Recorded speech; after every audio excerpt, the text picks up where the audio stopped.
이번 선거가 얼마나 중요한지, 왜 민심이 무서운지를 제가 그래프를 하나 준비했는데 이거 보고 바로 시작하겠습니다. 자, 2006년 그러니까 국민의힘 오세훈 후보가 처음 서울시장에 당선됐던 지방선거부터 향후 15년간 민심이 어떻게 바뀌었나 지방선거에서 서울 25개 구의 민심을 살펴봤습니다. 자, 2006년 보면요. 자, 어땠을까요? 당시에 오세훈 후보가 처음 시장에 당선됐을 때 25개 구가 모두 빨간색입니다. 국민의힘 텃밭처럼 보이죠? 자, 이후에 15년 어떻게 바뀌었는지 바로 다 보여주실까요? 야금야금 파란색이 늘어나더니, 자, 가장 최근이죠? 3년 전 지방선거 때는 25개 구 모두가 파란색입니다. 민주당이 25개 구를 다 이겼다는 겁니다. 이 15년 만의 긴 흐름이 이번에 바뀌는 건지 아니면 유지될지가 결정되는 선거인데요. 자, 양희대 의원님, 쭉 보셨는데 15년 동안 이렇게 잘 해오시다가 지금 출구조사 결과를 보면 참패라고 이야기해도 되겠습니까? 네, 이제 일단은 민심을 무겁게 봐드립니다. 어제 예측 이렇게 아직 이제 개표가 시작은 안 됐지만 출구조사가 맞다면 이렇게 차이가 날 거라고 혹시 예측을 하셨습니까? 출구조사가 되기 전에도 이런 여론조사가 있긴 했지만 네. 선거 막판에 국민의힘 두 후보가 문제점이 많고 그래서 절대 이대로는 갈 수 없다는 그런 민심의 반전이 있을 거라고 기대도 있었습니다. 그런데 네. 오늘 투표 그 결과에서 사전 출구조사를 보면서 역시 이번에 우리가 민심의 회초리를 피할 수 없었구나. 네. 그리고 이 민심의 회초리를 우리가 이번에 깊게 봐드리고 그것을 제대로 한번 혁신하고 변화하는 기회를 삼아야겠다 그런 생각을 하고 있습니다. 자, 김남국 의원님. 네. 자, 사실 이제 마지막에 성대위원장은 3%포인트 박빙이다 이렇게 예상을 했었는데 차이가 꽤 나는 걸로 나오고 있습니다. 이번에 이렇게 만약에 참패 출구조사 결과가 사실로 나온다면 그 원인을 뭐라고 봐야 할까요? 네, 여러 가지 원인을 진단할 수 있겠는데 크게 두 가지라고 생각이 됩니다. 네. 첫 번째는 서울시장 선거 같은 경우에는 아무래도 이제 부동산 집값을 잡지 못했다라고 하는 이 부동산 정책에 대한 실책을 지적한 그 부분이 가장 컸을 것으로 생각이 됩니다. 네.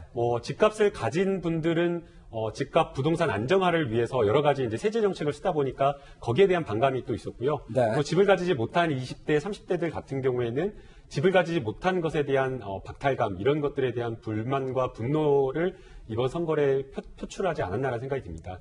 그리고 이제 코로나19가 계속됐지 않습니까? 중소소상공인들을 위한 여러 가지 재난지원금을 4차에 걸쳐서 계속해서 지원을 하고 많은 것들을 했지만 네. 불가피하게 이 여러 가지 이제 사회적 거리두기가 계속해서 2주 연장 이렇게 되다 보니까 여러 소상공인들의 어려움이 가중되다 보니까 이러한 부분에 대한 정부에 대한 어려움을 호소하면서 이러한 불만들도 함께 이번에 민심에 반영되어서 이러한 결과를 초래한 것이 아닌가 생각이 들고요. 그렇기 때문에 앞서 양기대 의원님께서 말씀하신 대로 더욱더 통렬하게 반성하고 정부 여당으로서 무거운 책임감을 느끼며 반성하고 더 거듭나도록 하겠습니다. 김은혜 의원님, 자, 사실 국민의힘이 만약에 승리로 나온다면 상당히 오랜만에 이제 선거에서 승리를 하는 건데요. 여론조사보다 더 많은 차이가 이제 나올 거로 예상을 하고 있는데, 김남국 의원님은 이제 부동산 문제와 코로나로 이제 많이 팍팍한 삶 때문에 졌다 이렇게 분석을 했습니다. 승리를 만약에 한다면 원인이 있을까요? 네. 물론 지금 이 출구조사 결과가 맞다면이라는 가정하에 말씀을 드립니다.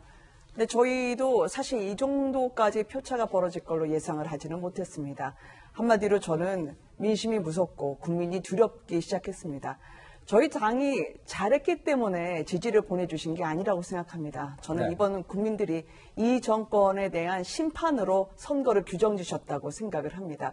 상식도 엎어졌고요. 그리고 기득권, 이제는 특권층이 돼버린 문재인 정권, 그분들의 위선과 가식에 대해서 국민 여러분들이 응징을 하셨다고 생각을 해서 더더욱 저희들이 잘해야 된다고 생각을 하고요.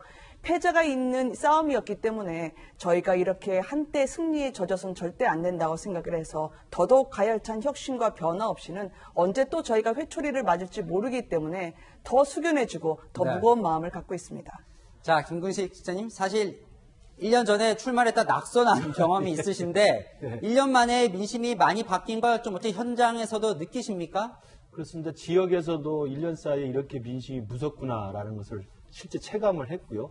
이번에 출구조사 결과만 놓고 본다면 여기 그래프 나온 것처럼 1년 전만 하더라도 뭐 총선에서 민주당이 압승을 했었고 2018년 2년 전만 하더라도 사실은 서울시장 선거는 민주당의 압승이었습니다. 그런데 이게 불과 1년 2년 사이에 민심이 이렇게 거꾸로 돌아섰다는 이유가 정말 어떻게 됐든 간에 누구 책임을 탓하기 이전에 정말 민심이 무섭고 정말 놀랍다는 점을 다시 한번 새삼 느끼고요.